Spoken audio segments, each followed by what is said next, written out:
You thought the hard part was over when you filed for divorce, but now the real headache begins. Your ex wants to keep the house. They can't refinance, they won't buy you out, and they absolutely refuse to sell. Meanwhile, your name is still on the mortgage, your credit is still on the line, and your future feels completely stuck. So here's a real question. Can you force a sale of the house? Let's unpack that. This is one of the most common post-divorce filing battles I see. One spouse wants to stay for the kids, for stability, for the memories, but can they actually afford to? The other spouse, maybe you, just wants out, a clean break, but your equity is locked up and your credit is exposed. So you feel cornered. So again, can you really force a sale? The answer might surprise you. Real quick, I'm not an attorney. I don't give legal advice. I'm a real estate collaboration specialist divorce, or RCS-D. I work alongside divorcing homeowners, attorneys, and financial professionals to help create a strategic real estate plan. So always consult your attorney for your legal decisions. Here's the deal. In California, if the house is community property, meaning if the house was purchased after the date of marriage, your name is on the mortgage or title, you may have legal standing to request a court-ordered sale. It's called a partition action, a legal tool to force the sale of jointly owned property when one party won't cooperate. It's intense, but sometimes it's necessary.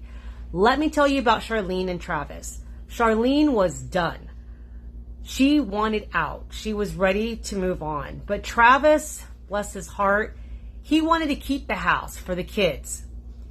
He hadn't qualified for a refinance. He wouldn't agree to a buyout, and he refused to sell.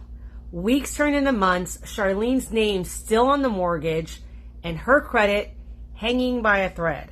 Now, Travis meant well, but deep down, he didn't even know if he could afford the house.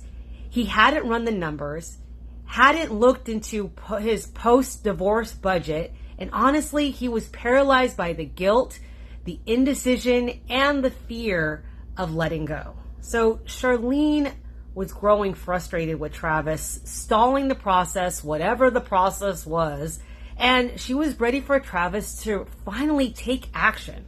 So Charleen reached out to me, and at the same time, she had her attorney file a partition action. So as an RCS-D realtor and former family law paralegal, I gathered everything they needed to educate both of them and make an informed decision about how to best proceed.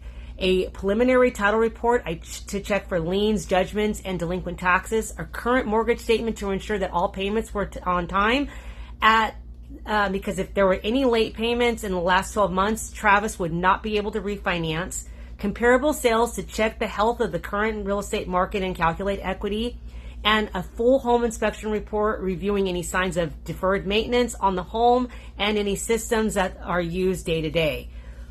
We did some math, real math, not emotional math, and I presented all of this information back to Charleen and more importantly to Travis.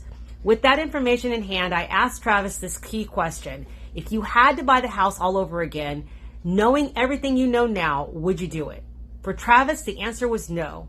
The refinance didn't pencil out. There wasn't enough equity to cover the repairs and also buy out Charleen. And if Travis had refinanced, the buyout would be debt, one he would have to pay back to the lender, increasing his monthly payments. That reality hit hard. Eventually, the judge gave Travis 60 days to refinance, but he couldn't do it. The reports and the numbers don't lie. It was all there in black and white. So the court ordered the sale of the house. Reluctant, Travis gave in, and the alternative would have financially sunk him. It wasn't easy emotionally, but Charleen and Travis walked away with their equity and their peace. No more stalling, just a clean break. Are you in a situation that Charleen and Travis are in? Don't guess your way through it. Whether you're trying to protect your credit, your equity, or your peace of mind, you don't have to do it alone. Because real estate and divorce isn't just about paperwork and property. It's about reclaiming your future. Watch this next video where I actually, if you're in the situation where Travis was, where he wanted to keep the house, I discussed the pitfalls that both spouses face when the buyout is